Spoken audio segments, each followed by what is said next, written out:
বিরতির পর আবারও ফিরে এলাম দুপুর ১টার খবরে।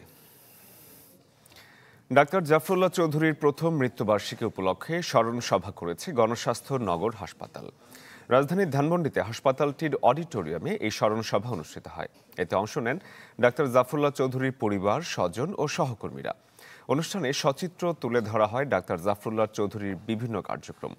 দরিদ্র ও অসহায় মানুষের প্রতি তার অগাধ ভালোবাসা ও চিকিৎসা সেবার কথা স্মরণ করে বক্তারা বলেন, জাফরুল্লাহ চৌধুরী ছিলেন অসাধারণ মানুষ।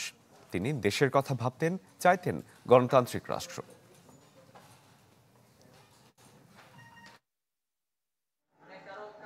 এই যে স্বাস্থ্যকর্মীরা, এরা কিন্তু জাস্ট সিম্পল একটা সাধারণ পরিবার থেকে আসছে, কিন্তু এদেরকেই প্রশিক্ষণ দিয়ে, এদেরকেই শিখিয়ে উনি একটা দক্ষ, বা আমরা বলতে পারেন না যে আমরা একটা দক্ষ বাহিনী গড়ে তুলেছি। এই যে ভালোবাসা, এই যে দেশকে ভালোবাসা, নিঃস্বার্থভাবে নিজের পরিবারের দিকে ফিরে একবার তাকায়নি। এবারে দেশের বাইরের খবর। আগামীকাল শুরু হতে যাচ্ছে ভারতের লোকসভা নির্বাচনের দ্বিতীয় ধাপের ভোট গ্রহণ। ১৩ রাজ্যের ৮৯ আসনে হবে ভোটাভুটি। সকাল ৭টায় শুরু হবে ভোট গ্রহণ, চলবে বিকেল ৫টা পর্যন্ত। এতে ক্ষমতাসীন বিজেপির সাথে লড়বে বিরোধী জোটের একাধিক দল। জরিপ সংস্থা বলছে, হাড্ডাহাড্ডি প্রতিদ্বন্দ্বিতা হবে আসাম ও কেরালার আসনে। এর আগে গেল ১৯ এপ্রিল প্রথম দফা নির্বাচনে ভোট দেন ৬০%-ও বেশি ভোটার। এবারে চলমান হিটওয়েভের কারণে ভোটার উপস্থিতি আশানুরূপ নাও হতে পারে বলে দাবি বিশেষজ্ঞদের। আগামী ৭ মে অনুষ্ঠিত হবে তৃতীয় দফা নির্বাচন। জুনের ১ তারিখে শেষ হবে ৭ দফার এই বৃহৎ কর্মযজ্ঞ। ফলাফল প্রকাশ করা হবে তার ৩ দিন পর।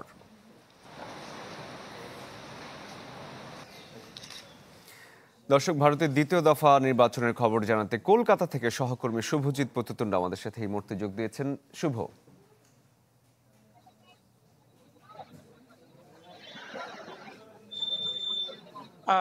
শরীফ, আবারও নির্বাচনের কিন্তু এখন প্রায় আবার ৮৯টি কেন্দ্রের নির্বাচন, এবং এক্ষেত্রেও কিন্তু কয়েক কোটি ভোটার আবারও ভোটযজ্ঞে সামিল হবেন। এবং সেই যে ভোটযজ্ঞ আপনি দেখতে পাচ্ছেন আমার পিছনে, ভোট কর্মীরা তারা কিন্তু ইতিমধ্যেই তারা যে ভোট কেন্দ্র যাওয়ার জন্য তারা পৌঁছে গিয়েছেন, এবং তাদের যে ইভিএম মেশিন, ব্যালট আইডি সব নেওয়ার জন্য তারা এসেছেন। এটা মূলত রিজার্ভ যারা ভোটার তাদের জন্য। আপনার মনে থাকবে যে পশ্চিমবঙ্গে গত ৩ দিন আগে হাইকোর্টের একটা রায় এসেছে, যে রায়ে প্রায় ২৫ থেকে ২৬ হাজার শিক্ষকের চাকরি গিয়েছে। ফলে তাদের ভোটের ডিউটিতে যোগ দেবে কিনা তাই নিয়ে কিন্তু একটা অনিশ্চয়তা তৈরি হয়েছে।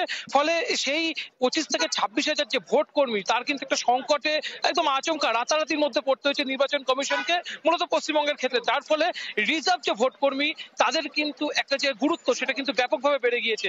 আমার সঙ্গে এই মুহূর্তে একজন রিজার্ভ ভোট কর্মী রয়েছে, তার সাথে একটু কথা বলবো।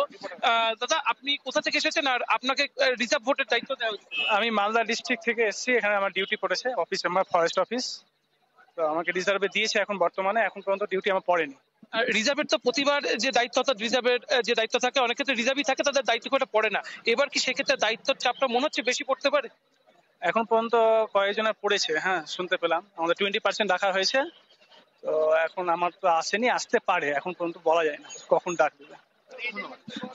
তার শরীফ, এই মুহূর্তে আপনি যদি দেখতে পারেন যে রিজার্ভ যারা ভোট কর্মী তাদের কিন্তু একটা ব্যাপক সংখ্যক চাপ বেড়েছে, কেননা এটা রাতারাতি ২৫ থেকে ২৬ হাজার ভোট কর্মী তারা কিন্তু ভোটের ময়দান থেকে সরে যাওয়ার যে ইঙ্গিত সেটা কিন্তু মিলেছে। ফলে রিজার্ভ ভোট কর্মী তাদের ভোটের চাপ বেড়েছে। অন্যদিকে নিরাপত্তার যে বলয়, সেটা কিন্তু গোটা পাহাড় জুড়ে, দার্জিলিং জুড়ে আমরা এই মুহূর্তে দেখছি, সেখানে কিন্তু ব্যাপক নিরাপত্তা বলয় তৈরি করা হয়েছে। যেহেতু প্রথম দফায় বিক্ষিপ্ত হিংসা সরিয়েছে, যার ফলে এবার কিন্তু আরো ৩০ কোম্পানি বাহিনী মূলত সিকিম এবং মেঘালয় থেকে নিয়ে আসা হয়েছে, এবং সব মিলিয়ে প্রায় ৩০৩ কোম্পানি বাহিনীর একটা মোটা নিরাপত্তা বলয়ের মধ্যে কিন্তু আগামীকাল নির্বাচন অনুষ্ঠিত হতে চলেছে। শরীফ, শুভ, ধন্যবাদ আপনাকে। দর্শক, ভারতের লোকসভা নির্বাচনের খবর জানাচ্ছিলাম এতক্ষণ আপনাদের।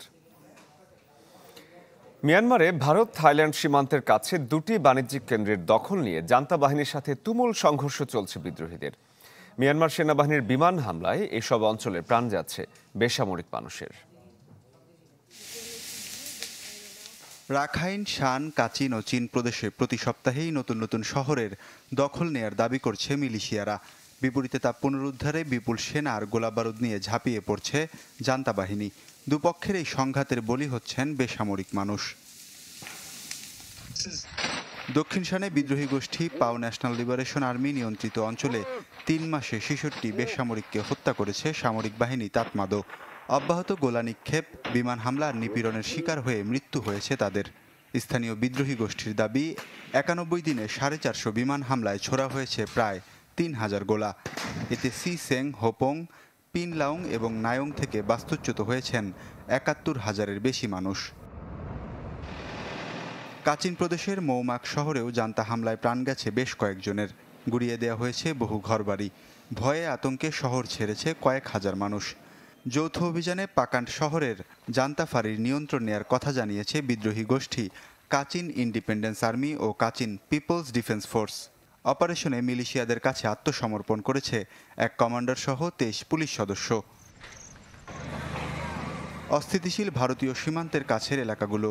ইয়াসিন গ্রামে সেনাবাহিনীর বিমান হামলায় প্রাণ গেছে শিশুসহ 3 জনের, আহত বেশ কয়েকজন গ্রামবাসী। ভারত সীমান্তের কাছের হোমলিন শহরের দখল নিয়ে টানা 5ম দিনের মতো চলছে বিদ্রোহী আর সেনাবাহিনীর লড়াই। গেল 5 মাস ধরে শহরটির নিয়ন্ত্রণ ধরে রেখেছে মিয়ানমারের নির্বাসিত জাতীয় ঐক্যর সরকার। মায়াওয়াদ্দিতে থাইল্যান্ড মিয়ানমারের সবচেয়ে বড় বাণিজ্যিক অঞ্চলের দখল নিয়ে তুমুল সংঘর্ষ চলছে দুপক্ষের। মাসের শুরুতে প্রায় 300 জান্তা সেনাকে তাড়িয়ে দিয়ে অঞ্চলটির দখল নেয় কারেন ন্যাশনাল আর্মি ও পিপলস ডিফেন্স ফোর্স। তবে নিয়ন্ত্রণ ফিরে পেতে নতুন করে 1000-এর বেশি সেনা পাঠিয়েছে তাতমাদো। দ্রুতই বাণিজ্যিক এই এলাকার নিয়ন্ত্রণ ফিরে পাওয়ার আশা তাদের। ওয়ালিউল্লাহ ফারুক, চ্যানেল 24। দেশের বাইরের খবর, আন্তর্জাতিক আপত্তি অগ্রাহ্য করেই রাফায় অভিযান শুরু করবে ইসরায়েলি সেনারা। এক বিবৃতিতে এই ঘোষণা দেন প্রেসিডেন্ট বেনিয়ামিন নেতানিয়াহুর মুখপাত্র। তিনি জানান, হামাসের শেষ ঘাঁটি দক্ষিণ গাজার এই অঞ্চলটিতে। তবে কবে থেকে শুরু হবে এই আগ্রাসন, এই বিষয়ে দেয়া হয়নি কোনো সময়সীমা। রাফায় আশ্রয় নিয়েছেন 15 লাখ ফিলিস্তিনি, যাদের সরাতে এর মধ্যে খান ইউনিসে 40,000 তাঁবু স্থাপন করা হয়েছে। বুধবার রাতভর হামলায় অঞ্চলটিতে প্রাণ গেছে অন্তত 5 ফিলিস্তিনির। এদিকে গাজার খান ইউনিসে গণকবর থেকে এই পর্যন্ত শনাক্ত হয়েছে 324 মরদেহ। এ নিয়ে নিরপেক্ষ তদন্তের আহ্বান জানিয়েছে জাতিসংঘ ও ইউরোপীয় ইউনিয়ন।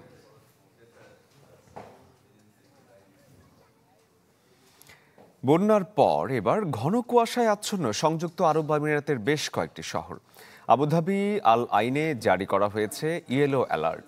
দৃষ্টিসীমা কমে আসায় গাড়ি চালানোর সময় অতিরিক্ত সতর্কতার পরামর্শ দিয়েছেন আবহাওয়াবিদরা। প্রতিনিয়ত ভিন্ন রূপে ধরা দিচ্ছে মধ্যপ্রাচ্যের আবহাওয়া। মরু অঞ্চলে বন্যা আর ঘন কুয়াশার মতো আবহাওয়ার সাক্ষী হচ্ছেন বাসিন্দারা। সংযুক্ত আরব আমিরাতের বড় একটি অংশ জুড়ে দেখা দিয়েছে ঘন কুয়াশা। দৃষ্টিসীমা কমে গেছে অনেক শহরেই। কয়েক মিটার দূরের জিনিস দেখতে বেগ পেতে হচ্ছে পথচারীদের। ঘন কুয়াশার কারণে আবুধাবি ও ওমান সীমান্তবর্তী শহর আল আইনে জারি করা হয়েছে ইয়েলো অ্যালার্ট। গাড়ি চালানোর সময় অতিরিক্ত সতর্কতা গ্রহণের পরামর্শ দিয়েছে আবহাওয়াবিদরা। কুয়াশাচ্ছন্ন হয়ে আছে আমিরাতের রেমা থেকে আল খাজনা অঞ্চল।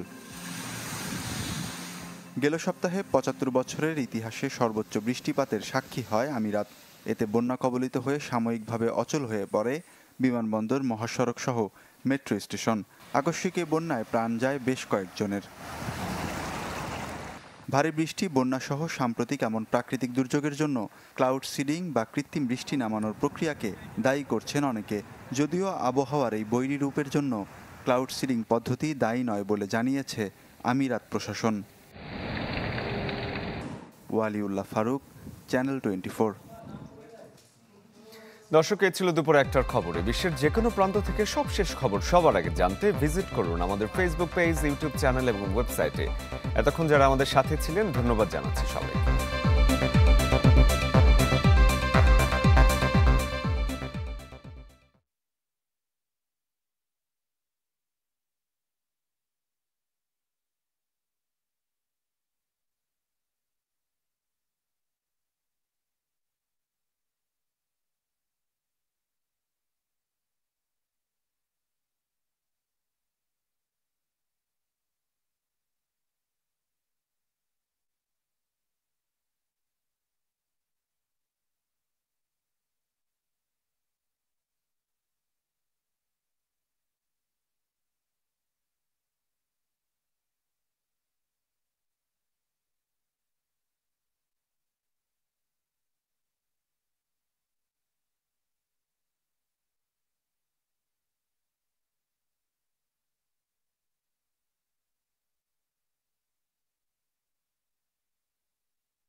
যুদ্ধবন্ধের আহ্বান প্রধানমন্ত্রীর।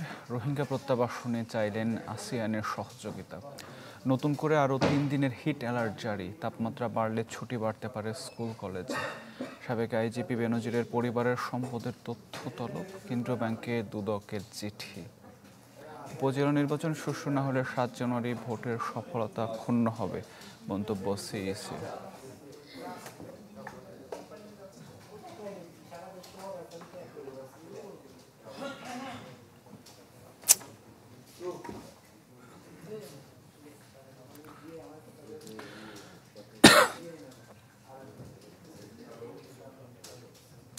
বিশ্বব্যাপী যুদ্ধ বন্ধের পদক্ষেপ নিতে বিশ্ব নেতাদের প্রতি আহ্বান জানিয়েছেন প্রধানমন্ত্রী শেখ হাসিনা। ব্যাংককে ইউএন এসকেপের ৮০তম অধিবেশনে এই আহ্বান জানান তিনি।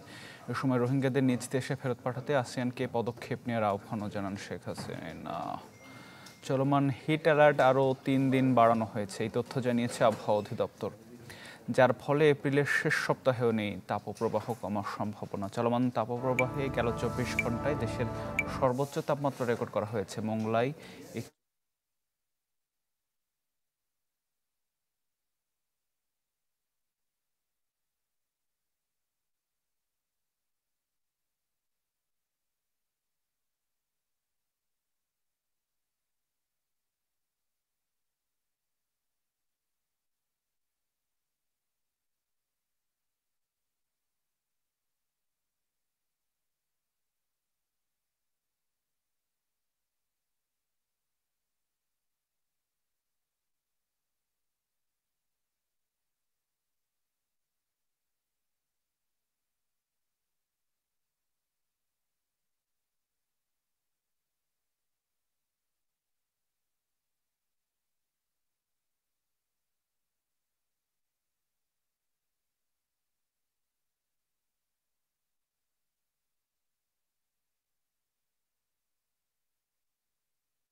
দুর্নীতি দমন কমিশন দুদক।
আরএফএল ওয়াইড্রবের বাহারি সব ডিজাইন ঘরকে করে তোলে আরো নান্দনিক। এতে ব্যবহৃত ইনসেক্টস রেপেলেন্ট মাস্টার প্যাচ পোকামাকড় থেকে পোশাককে রাখে সুরক্ষিত। আরএফএল ওয়াইড্রব, যত্নে থাকুক ভালোবাসা।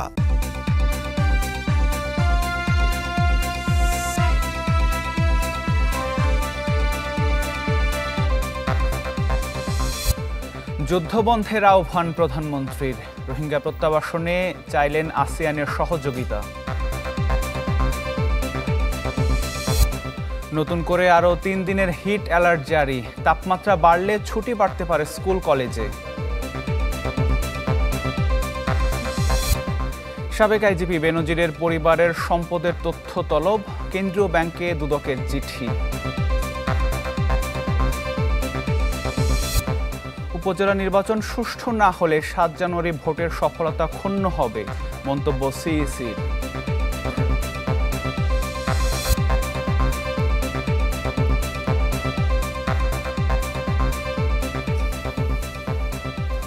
দর্শক, আমন্ত্রণ চ্যানেল 24-এর দুপুর 2টার খবরে। শুনছিলেন সিলন ফ্যামিলি ব্লেন্ডের শিরোনাম। আপনাদের সাথে আছি আমি আতিকুর রহমান। আরএফএল গ্যাস্টো এর সায়েন্টিফিক নজল আর ব্রাশ বার্নার খরচ বাঁচায় 25%। বিশ্বব্যাপী যুদ্ধ বন্ধের পদক্ষেপ নিতে বিশ্ব নেতাদের প্রতি আহ্বান জানিয়েছেন প্রধানমন্ত্রী শেখ হাসিনা। ব্যাংককে ইউএন এসকেপের 80তম অধিবেশনে এই আহ্বান জানান তিনি। এ সময় রোহিঙ্গাদের নিজ দেশে ফেরত পাঠাতে আসিয়ানকে পদক্ষেপ নেওয়ার আহ্বানও জানান শেখ হাসিনা। 1973 সাল থেকে জাতিসংঘের এশিয়া ও প্রশান্ত মহাসাগরীয় অঞ্চলের অর্থনৈতিক ও সামাজিক কমিশন ইউএন এসকেপের সদস্য বাংলাদেশ। থাইল্যান্ডের রাজধানী ব্যাংককে বসেছে সংস্থার 80তম অধিবেশন। বৃহস্পতিবার সকালে যাতে যোগ দেন প্রধানমন্ত্রী শেখ হাসিনা। বক্তব্যে যুদ্ধের বিপক্ষে নিজের অবস্থান আবারও তুলে ধরেন শেখ হাসিনা। ফিলিস্তিন সহ চলমান সব যুদ্ধ বন্ধে ভূমিকা রাখতে বিশ্ব নেতাদের আহ্বান জানান তিনি। War cannot give any solution, only loss of life. Children, women are the worst sufferer. Younger generation, they lost their life. Then why war?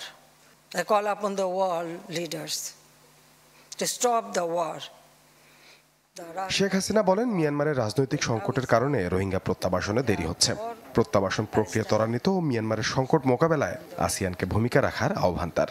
In the backdrop of ongoing armed conflicts in Myanmar, the Rohingya repatriation process is also getting delayed. I take this opportunity to call upon the Asia-Pacific region, especially ASEAN, to play a proactive role in resolving the volatile situation in Myanmar. We must ensure that the Rohingyas can go back home in safety and dignity. পরে প্রধানমন্ত্রীর সাথে সৌজন্য সাক্ষাৎ করেন জাতিসংঘের under secretary general ও UN এসকেপের executive secretary general. কথা বলেন স্বার্থ সংশ্লিষ্ট নানা ইস্যুতে। সাদবিন শফিক, চ্যানেল 24। চলমান হিট অ্যালার্ট আরও 3 দিন বাড়ানো হয়েছে, এই তথ্য জানিয়েছে আবহাওয়া অধিদপ্তর, যার ফলে এপ্রিলের শেষ সপ্তাহেও নেই তাপপ্রবাহ কমার সম্ভাবনা। চলমান তাপপ্রবাহে গেল 24 ঘন্টায় দেশের সর্বোচ্চ তাপমাত্রা রেকর্ড করা হয়েছে মোংলায় 41.6 ডিগ্রি সেলসিয়াস, আর ঢাকায় তাপমাত্রা 39.6 ডিগ্রি সেলসিয়াস। আগামী 24 ঘন্টায় সিলেট ও চট্টগ্রাম অঞ্চলের 2-1টি স্থানে বৃষ্টি হওয়ার সম্ভাবনা রয়েছে, তবে এতে গরম তেমন কমবে না।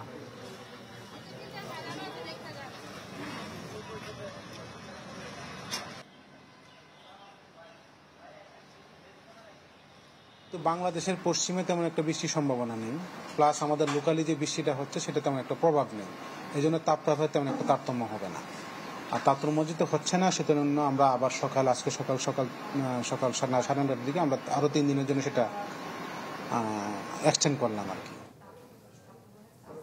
গরম পরিস্থিতির আরো খবর জানাতে বাগেরহাট থেকে সরাসরি যুক্ত হচ্ছেন সহকর্মী আরিফুল ইসলাম।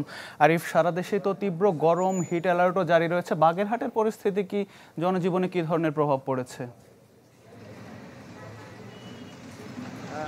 আমি এখন দাঁড়িয়েছি বাগেরহাট শহরে, আরো একাধিকবার জানিয়েছি যে বাগেরহাটের অবস্থা আপনি যেমনটি বলছিলেন যে বাগেরহাটের যে জেলার যে বিভিন্ন এলাকা সেটা কিন্তু এই গরমে অর্থাৎ এই উপকূলীয় জেলায় কিন্তু তাপ প্রবাহ কিন্তু আসলে বেড়েই চলেছে। আসলে বাইরে লোকজন খুব একটা বের হচ্ছে না, এবং এমনকি রাস্তায়ও কিন্তু আসলে টিকে থাকা খুব কঠিন হয়ে গেছে। যত্রতত্র মানুষ দেখা যেত যে কাজ করতো, শ্রমিকরা মানুষ হাঁটাচলা করতো, খেলাধুলো করতো, এখন কিন্তু সেগুলো নাই। দু একদিন আগেও দেখা গিয়েছিল যে ছেলেরা এসে, ছোট ছোট শিশুরা এসে পুকুরে গোসল করতে, এতটাই গরম বেড়েছে যে আসলে বাইরে থেকেই বের হচ্ছে না, কারণ পানি গরম হয়ে গিয়েছে। জেরের যেসব মাছ আছে সেই মাছগুলো কিন্তু আসলে কিছুটা কোথাও মারা যাওয়ার খবর পাওয়া গেছে, আবার কোনোটা কিন্তু খুব ঝুঁকিপূর্ণ অবস্থা রয়েছে। হাসপাতালগুলোতে কিন্তু আসলে রোগীদের সংখ্যা বেড়ে চলেছে। জ্বর, সর্দি, কাশি সহ বিশেষ করে শিশুদের সংখ্যা কিন্তু বেড়েই চলেছে। তো সেক্ষেত্রে সিভিল সার্জন এবং জেলা প্রশাসনের পক্ষ থেকে জানানো হয়েছে যে লোকজন যদি একান্তভাবে বাইরে বের হয় তাহলে ছাতা ব্যবহার করে এবং এই গরমে প্রচুর পরিমাণে যেমন পানি খেতে হবে তেমনি লেবু শরবত খেতে হবে। তো প্রাকৃতিক কারণে উপকূলীয় জেলায় কিছু বিভিন্ন সময় বিভিন্ন কিছু দুর্যোগ লেগেই থাকে। ঠিক এখন গরমের যে প্রবলটা এখন পড়েছে, যার কারণে কিন্তু জনজীবন খুব নাজেহাল হয়, যে বিপর্যস্ত ভাবেই মানুষ কিন্তু দিন কাটাচ্ছে। এই ছিল বাগেরহাটের সর্বশেষ। জি আরিফ, অনেক ধন্যবাদ আমাদের সাথে যুক্ত হবার জন্য। দর্শক, বাগেরহাট থেকে তাপপ্রবাহের খবর জানাচ্ছিলেন সহকর্মী আরিফুল ইসলাম। এদিকে তাপমাত্রা বাড়তে থাকলে শিক্ষা প্রতিষ্ঠানের ছুটি আরও বাড়তে পারে বলে জানিয়েছেন শিক্ষা প্রতিমন্ত্রী শামসুন নাহার। জানান, এই বিষয়ে শনিবার চূড়ান্ত সিদ্ধান্ত নেওয়া হবে। তাপমাত্রার কথা তো বলা যায় না কিছু, আপ ডাউন করে, তবে 2 দিন আমাদের আছে ছুটি, বন্ধ আছে।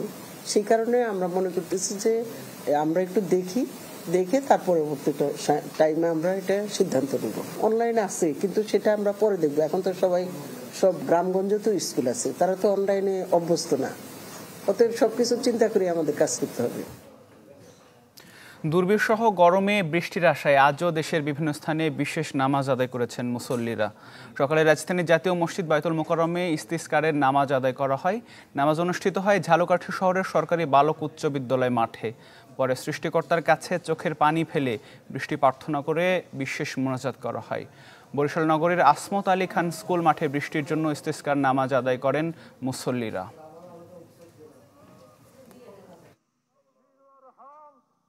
ওয়ালটন ফ্রিজ কিনে অনেকের মতো আপনিও হয়ে যেতে পারেন মিলেনিয়াল। পুলিশের সাবেক আইজি বেনজির আহমেদের পরিবারের সম্পদের তথ্য চেয়ে বাংলাদেশ ব্যাংকের আর্থিক গোয়েন্দা ইউনিটে চিঠি দিয়েছে দুর্নীতি দমন কমিশন। এর আগে গেল সোমবার সাবেক আইজিপির বিরুদ্ধে ওঠা দুর্নীতির অভিযোগ অনুসন্ধানে 3 সদস্যের কমিটি গঠনের কথা জানায় দুদক। অনুসন্ধান শেষে তার বিরুদ্ধে আইনি ব্যবস্থা নেওয়ারও কথা জানায় সংস্থাটি। গেল 31 মার্চ বেনজিরের ঘরে আলাদিনের চেরাগ শিরোনামে অনুসন্ধানী রিপোর্ট প্রচার করে একটি জাতীয় দৈনিক। এরপর বনের জমিতে বেনজিরের রিসোর্ট শিরোনামে আরেকটি রিপোর্ট প্রকাশ করে পত্রিকাটি।